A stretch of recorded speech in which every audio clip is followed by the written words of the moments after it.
خوش آمدید۔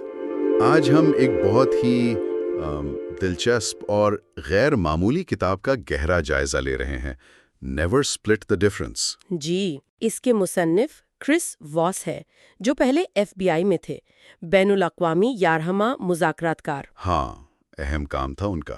بالکل، اور یہ کتاب ان مذاکرات کے طریقوں پر ہے جو صرف نظریاتی نہیں ہیں، یہ اصل زندگی میں بہت ہی خطرناک حالات میں آزمائے ہوئے ہیں۔ صحیح۔ واس نے جو سبق وہاں سیکھے وہ اب عام زندگی میں بھی استعمال کی بات کرتے ہیں۔ جی ہاں، اور یہ صرف بڑے کاروباری سودوں یا کہہ لیں سیاست کے لیے نہیں، یہ تو روزمرہ زندگی میں، گھر میں، دفتر میں، کہیں بھی، جہاں بھی ہمیں کسی سے اپنی بات منوانی ہو یا کوئی مسئلہ حل کرنا ہو، بالکل یہ اصول کام آ سکتے ہیں۔ پاکستان میں جو لوگ نئے خیالات میں دلچسپی رکھتے ہیں، ان کے لیے یہ کمیونیکیشن کے نئے دروازے کھول سکتا ہے نا؟ یقیناً۔ آج ہم دیکھیں گے کہ کیسے انسانی نفسیات کی گہری سمجھ، جو واس نے اتنے پریشر والے حالات میں حاصل کی، ہمیں بہتر نتائج تک پہنچا سکتی ہے۔ اور ان کا بنیادی نقطہ کیا ہے؟ واس کا بنیادی نقطہ یہ ہے کہ ہم انسان بنیادی طور پر جذباتی ہیں، منطقی نہیں۔ اچھا۔ اور اس بات کو اس حقیقت کو مان لینا وہی کامیاب مذاکرات کی آپ کہہ لیں چابی ہے۔ ٹھیک ہے، تو آئیے شروع کرتے ہیں۔ واس بتاتے ہیں کہ جو روایتی طریقے ہیں مذاکرات کے، جو صرف لاجک پر زور دیتے ہیں، وہ اصل زندگی میں فیل ہو جاتے ہیں۔ خاص طور پر جب لوگ غیر منطقی ہوں یا جذباتی۔ انہوں نے تو ہارورڈ کے ماہرین سے بھی بحث کی اس پر۔ اچھا۔ جی، اور محسوس کیا کہ ایف بی آئی کے تجربات، جو انسانی جذبات کو سمجھنے پر مبنی تھے، وہ ان تھیری سے زیادہ کام کرتے تھے۔ تو صرف عقل کی دلیل کافی نہیں؟ ہرگز نہیں۔ وہ ڈینیل کینیمن کی کتاب تھنکنگ فاسٹ اینڈ سلو کا بھی ذکر کرتی ہیں۔ ہاں، مشہور کتاب ہے۔ جی، اس میں جو سسٹم 1 اور سسٹم 2 کی بات ہے، یعنی تیز جذباتی سوچ اور سست منطقی سوچ، اکثر فیصلے تو سسٹم 1 یعنی جذبات سے ہوتے ہیں، تو کامیاب مذاکرات کار منطق کے بجائے اس جذباتی سسٹم 1 کو سمجھنے اور اس پر اثر ڈالنے کی کوشش کرتے ہیں۔ اور ایف بی آئی نے بھی یہ سیکھا وقت کے ساتھ؟ ہاں، انہوں نے بھی سیکھا۔ کچھ واقعات ہوئے، جیسے 1971 کا ہائی جیک، پھر ویکو والا معاملہ۔ ان سب کے بعد انہیں اپنے طریقے بدلنے پڑے۔ وہ جو مشہور ماڈل تھا گیٹنگ ٹو یس، جی سنا ہے اس کے بارے میں۔ وہ یرغمال کرنے والوں جیسے غیر منطقی لوگوں کے ساتھ کام نہیں آیا، تو ایف بی آئی نے پھر سمپل نفسیاتی طریقے بنائے، لوگوں کو پرسکون کرنا، اعتماد بنانا، ان کی ضرورت سمجھنا۔ اور اب وہی ٹیکنیکس عام زندگی کے لیے بتا رہے ہیں۔ بالکل۔ تو پہلا قدم کیا ہے اگر لوگ جذباتی ہیں تو بات کیسے شروع کریں؟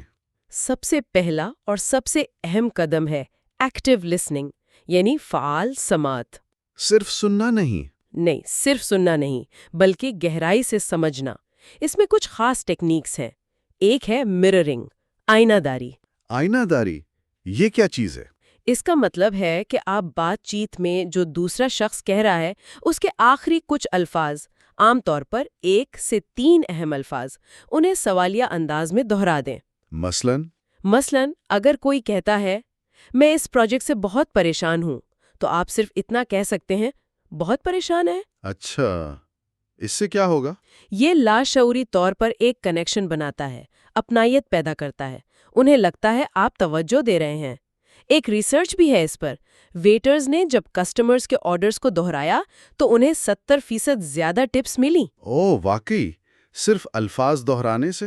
جی، یہ سگنل دیتا ہے کہ آپ ان کی بات سمجھنا چاہتے ہیں۔ اور مررنگ کے بعد تھوڑی سائلنس یعنی خاموشی بھی ضروری ہے۔ خاموشی کیوں؟ تاکہ دوسرے شخص کو مزید بولنے کا، اپنی بات واضح کرنے کا موقع ملے۔ ہم اکثر خاموشی سے گھبرا کر فوراً بولنا شروع کر دیتے ہیں۔ واس کہتے ہیں سلوئنگ اٹ ڈاؤن، رفتار آہستہ کرنا فائدہ مند ہے۔ صحیح۔ اور وہ late night FM DJ voice کا کیا ذکر تھا؟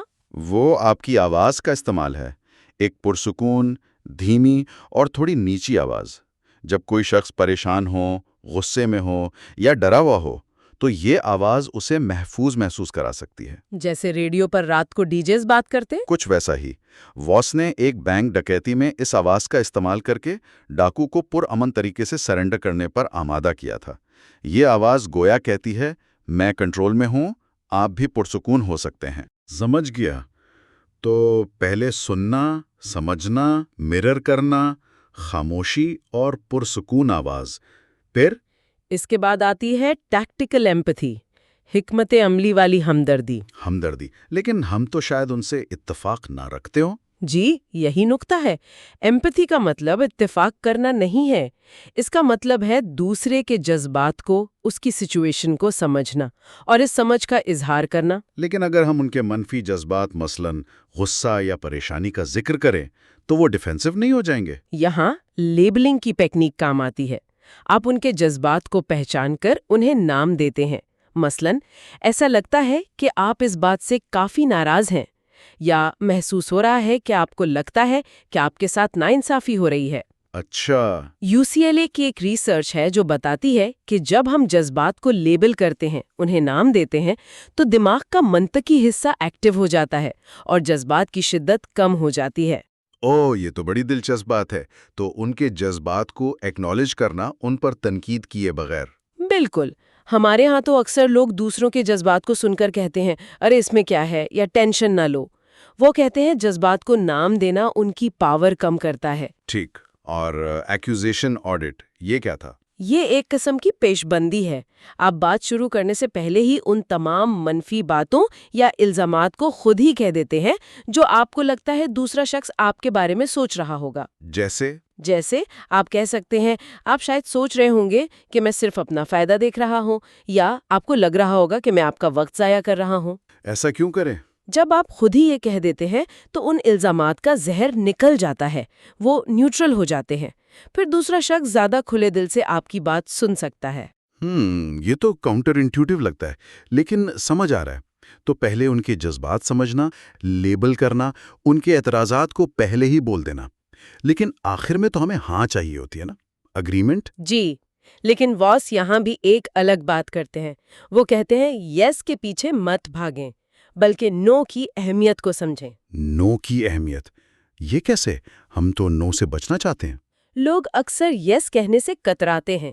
انہیں لگتا ہے وہ پھنس جائیں گے، کسی چیز کے پابند ہو جائیں گے. اس کے مقابلے میں نو کہنا انہیں زیادہ محفوظ محسوس کراتا ہے. انہیں لگتا ہے کنٹرول ان کے پاس ہے. تو نو سن کر مایوس نہ ہوں؟ ہرگز نہیں. واس کہتے ہیں نو اکثر بات چیت کا اینڈ نہیں، سٹارٹ ہوتا ہے. نو کا مطلب ہو سکتا ہے میں ابھی تیار نہیں ہوں، یا مجھے سمجھ نہیں آیا، یا یہ میرے بجٹ میں نہیں، یا کچھ اور. اچھا. نو آپ کو اصل مسئلے تک پہنچنے میں مدد دیتا ہے. واس اپنی مثال دیتے ہیں جب وہ FBI میں اپلائی کر رہے تھے، ایک آفیسر نے انہیں بار بار نو کہا، لیکن ہر نو نے انہیں مزید انفارمیشن دی اور آخر کار وہ کامیاب ہوئے. تو نو سے گھبرانا نہیں چاہیے.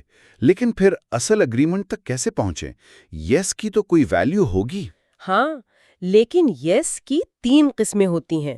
ایک ہے جعلی یس، کاؤنٹر فیٹ، جو لوگ صرف جان چھڑانے کے لیے کہتے ہیں. دوسری ہے تصدیقی یس، کنفرمیشن، جو صرف ایک سمپل سوال کا جواب ہوتا ہے. تیسرا ہے کمٹمنٹ والا یس، یعنی پختہ وعدہ.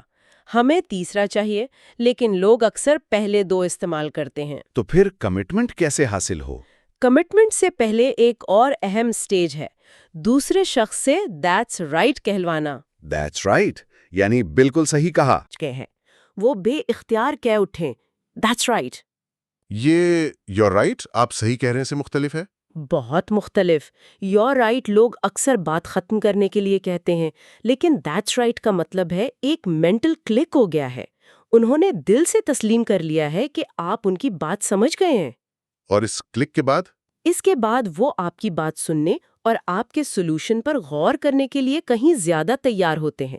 اس کے لیے وہی چیزیں ضروری ہیں: ایکٹیو لسننگ، ان کی بات کو اپنے الفاظ میں دہرانا، پیرافریزنگ، اور خلاصہ بیان کرنا، سمرائزنگ. پھر آتی ہے گفتگو کو شیپ کرنے کی باری. واس کیلیبریٹڈ کوسچنز کا ذکر کرتے ہیں. یہ کیا ہے؟ یہ خاص قسم کے سوالات ہیں جو عام طور پر کیسے یا کیا سے شروع ہوتے ہیں. یہ کیوں سے بہتر ہے. کیوں؟ مطلب وائی کیوں نہیں پوچھنا چاہیے؟ کیونکہ وائی اکثر الزام جیسا لگتا ہے. آپ نے ایسا کیوں کیا؟ اس سے بندہ ڈیفینسو ہو جاتا ہے. اس کے بجائے آپ پوچھ سکتے ہیں ایسا کیا ہوا جس کی وجہ سے یہ کرنا ضروری سمجھا گیا. اچھا، کیلیبریٹڈ کوسچنز دوسرے شخص کو سوچنے پر مجبور کرتے ہیں، انہیں تفصیل سے جواب دینا پڑتا ہے اور انہیں یہ احساس ہوتا ہے کہ کنٹرول ان کے پاس ہے۔ کنٹرول ان کے پاس، لیکن اصل میں تو ہم سوال پوچھ رہے ہیں۔ جی، یہی تو ٹرک ہے۔ انہیں لگتا ہے وہ گائیڈ کر رہے ہیں، حالانکہ در حقیقت آپ سوالات کے ذریعے گفتگو کو اپنی مرضی کی سمت دے رہے ہوتے ہیں۔ تو یہ ایک طریقہ ہے نو کہنے کا، بغیر نو کہے۔ بالکل، اگر آپ کا باس کوئی ناممکن کام دے تو میں یہ نہیں کر سکتا کہنے کے بجائے آپ پوچھ سکتے ہیں میں یہ کام اس وقت میں اور ان وسائل کے ساتھ کیسے پورا کر سکتا ہوں۔ اس سے وہ بھی سوچیں گے کہ مسئلہ کیا ہے۔ ایگزیکٹلی، یہ سوال انہیں آپ کے مسائل پر غور کرنے اور شاید خود ہی وہ حل تجویز کرنے پر مجبور کرتا ہے جو آپ چاہتے ہیں۔ یہ سب سن کر کافی نئے خیالات سامنے آ رہے ہیں۔ ویسے اگر یہ گفتگو آپ کو بھی دلچسپ لگ رہی ہے اور آپ ایسی مزید گہری باتیں سننا چاہتے ہیں تو ہمارے چینل کو لائک، شیئر اور سبسکرائب ضرور کیجیے گا، اور نیچے کامنٹس میں بتائیے کہ یہ ٹیکنیکس آپ کی زندگی میں کیسے کام آ سکتی ہیں۔ ضرور۔ تو اب ہم نے سنا، ہمدردی دکھانا، نو سے ڈیل کرنا اور صحیح سوالات پوچھنا سیکھ لیا۔ اب آتے ہیں اصل سودے بازی پر، بارگیننگ۔ ہاں، یہ بہت اہم ہے، خاص طور پر پاکستان میں، کاروبار میں، خریداری میں۔ باس اینکرنگ کی بات کرتے ہیں، وہ کیا ہے؟ اینکرنگ وہ پہلی قیمت یا آفر ہوتی ہے جو ٹیبل پر رکھی جاتی ہے۔ وہ ایک لنگر ڈال دیتی ہے، پھر ساری گفتگو اسی نمبر کے گرد گھومتی ہے۔ تو پہلے آفر دینی چاہیے یا دوسری پارٹی کا انتظار کرنا چاہیے؟ واس کہتے ہیں عام طور پر بہتر ہے کہ دوسری پارٹی کو پہلے اینکر کرنے دیں، اس سے آپ کو ان کی رینج کا اندازہ ہو جاتا ہے۔ لیکن اگر وہ بہت ہی ایکسٹریم اینکر ڈالیں، بہت زیادہ یا بہت کم، تو پھر آپ کو فوراً ریئیکٹ کرنا ہوگا۔ اور اگر ہمیں پہلے آفر دینی پڑے؟ تو ایک رینج دیں، لیکن اس رینج کا نچلا حصہ وہ نہ ہو جو آپ واقعی ایکسیپٹ کرنا چاہتے ہیں، اور لاس اورژن کا استعمال کریں۔ لوگوں کو فائدے کی امید سے زیادہ نقصان کا خوف موٹیویٹ کرتا ہے۔ بتائیں کہ اگر یہ ڈیل نہ ہوئی تو ان کا کیا نقصان ہو سکتا ہے۔ قیمت کے علاوہ کیا اور چیزیں بھی میٹر کرتی ہیں؟ بہت زیادہ۔ اکثر نان کیش چیزیں یعنی غیر نقدی بہت قیمتی ہو سکتی ہیں۔ ہو سکتا ہے آپ قیمت تھوڑی کم کروا لیں، لیکن بدلے میں پیمنٹ جلدی مل جائے یا کوئی اور سہولت مل جائے جو آپ کے لیے اہم ہو۔ کریٹو ہونا پڑتا ہے۔ اور وہ 73855 رول؟ ہاں، مہرابین کا رول۔ الفاظ صرف 7% امپیکٹ رکھتے ہیں، آپ کا لہجہ 38% اور آپ کی باڈی لینگویج 55%۔ تو صرف یس سننا کافی نہیں؟ بالکل نہیں، دیکھنا ہے کہ کیا ان کا لہجہ اور باڈی لینگویج بھی یس کہہ رہی ہیں۔ اگر نہیں تو اسے لیبل کریں۔ آپ نے ہاں تو کہا لیکن آپ کی آواز میں تھوڑی ہچکچاہٹ لگ رہی ہے، سب ٹھیک ہے؟ پھر واس نے بارگیننگ کے لیے ایک اسپیسیفک ماڈل بھی دیا ہے نا؟ ایکرمن ماڈل۔ جی، ایکرمن ماڈل۔ یہ قیمت پر سودے بازی کا ایک سٹیپ بائی سٹیپ طریقہ ہے۔ وہ کیسے کام کرتا ہے؟ اس میں آپ پہلے اپنا ٹارگٹ پرائس سیٹ کرتے ہیں، پھر آپ اپنی پہلی آفر اس ٹارگٹ کا تقریباً 65% رکھتے ہیں۔ اتنی کم؟ ہاں، پھر آپ بتدریج بڑھاتے ہیں۔ اگلی 3 آفرز میں آپ 85%، 95% اور پھر 100% تک جاتے ہیں۔ ہر آفر کے ساتھ آپ ہمدردی دکھاتے ہیں اور نو کہنے کے مختلف طریقے استعمال کرتے ہیں، جیسے میں یہ افورڈ نہیں کر سکتا۔ اور آخری آفر؟ آخری آفر میں آپ ایک عجیب سا غیر گول نمبر استعمال کرتے ہیں، مثلاً 100 کے بجائے 98.75، اور ساتھ میں کوئی چھوٹی سی غیر نقدی چیز بھی آفر کر دیتے ہیں۔ اس سے لگتا ہے کہ آپ بالکل اپنی لمٹ پر آ گئے ہیں۔ یہ تو کافی ڈیٹیل پلان ہے۔ جی، اور ایک اور اہم بات، مختلف لوگ مختلف سٹائل سے بارگین کرتے ہیں۔ کوئی اینالسٹ ہوتا ہے، ڈیٹیل اورینٹڈ، خاموش۔ کوئی اکوموڈیٹر ہوتا ہے، تعلقات بنانے والا، باتونی۔ کوئی اسرٹیو ہوتا ہے، سیدھا نتیجے پر فوکس کرنے والا۔ تو اپنا اور دوسرے کا سٹائل پہچاننا بھی ضروری ہے۔ بہت ضروری، تاکہ آپ اپنی اپروچ ایڈجسٹ کر سکیں۔ اور آخر میں واس بلیک سوانز کا ذکر کرتے ہیں، یہ کیا ہے؟ بلیک سوانز یہ وہ انوکھی غیر متوقع معلومات ہوتی ہیں جو اگر پتہ چل جائیں تو پوری نیگوسیشن کا نقشہ بدل سکتی ہیں۔ یہ وہ چیزیں ہیں جو آپ کو پتہ ہی نہیں تھا کہ آپ کو پتہ نہیں ہے۔ ایسی چیزیں ہوتی ہیں؟ ہر نیگوسیشن میں واس کہتے ہیں 3 سے 5 ایسی بلیک سوانز چھپی ہوتی ہیں۔ انہیں ڈھونڈنے کے لیے وہی چیزیں کام آتی ہیں: گہری سماعت، مشاہدہ اور اپنے مفروضات کو چیلنج کرنا۔ جب کوئی ایسی بات کرے جو عجیب لگے یا اس کی باتوں میں تضاد ہو تو وہاں بلیک سوان ہو سکتا ہے۔ تو یہ تو ایک ڈیٹیکٹیو کی طرح کام کرنا ہوا۔ کچھ ایسا ہی۔ تو اس سب کا نچوڑ، اس ساری گفتگو کا پاکستانی سماجین کے لیے کیا ہے؟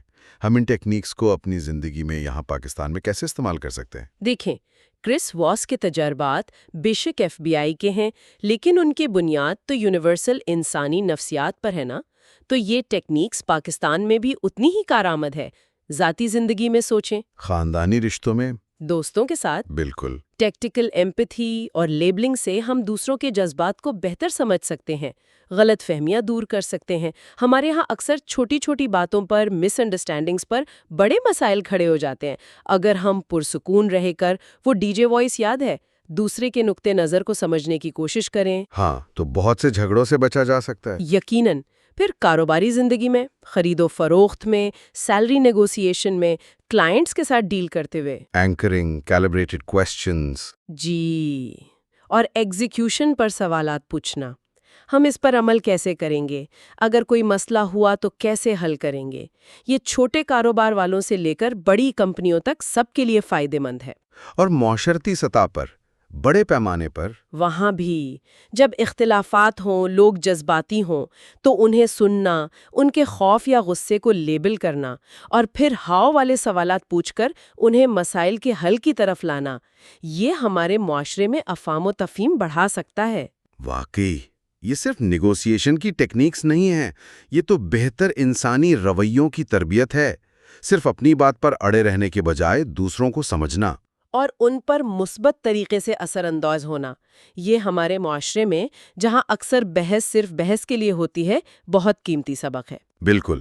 نیور اسپلٹ دی ڈفرنس کا اصل پیغام شاید یہی ہے کہ نیگوسیشن کوئی جنگ نہیں ہے۔ نہیں، یہ ایک ڈسکوری کا سفر ہے، دوسرے انسان کو سمجھنے کا، اس کے ساتھ کنیکٹ کرنے کا اور مل کے ایسے حل نکالنے کا جو شاید پہلے کسی نے سوچا بھی نہ ہو۔ تو یاد رکھیں، واس کے مطابق کامیابی کا راز صرف منطق میں نہیں، جذبات کو سمجھنے میں ہے۔ اپنی بات ایمانداری سے کہیں، دوسروں کو عزت دیں، اور مشکل گفتگو سے گھبرائے نہیں۔ یہ کتاب ہمیں یاد دلاتی ہے کہ علم اور نفسیات کی سمجھ ہمیں نہ صرف بہتر مذاکرات کار بنا سکتی ہے، بلکہ بہتر انسان اور پاکستان کے بہتر شہری بھی بنا سکتی ہے۔ اور ان سب گفتگو کے بعد ایک سوال ذہن میں رہ جاتا ہے جس پر شاید سب کو سوچنا چاہیے۔ کیا سوال؟ کہ ہماری اپنی روزمرہ کی باتوں میں، ہمارے رشتوں میں وہ کون سے چھپے ہوئے بلیک سوانز ہو سکتے ہیں؟ وہ کون سی نہ کہی ہوئی باتیں یا نہ سمجھے ہوئے جذبات جنہیں اگر ہم سمجھ لیں تو ہمارے نتائج اور تعلقات شاید بہت بہتر ہو سکتے ہیں؟ ایک گہرا سوال ہے یہ، اس پر ضرور سوچئے گا۔ اگلی ملاقات تک کے لیے اجازت دیجیے۔ خدا حافظ۔ خدا حافظ۔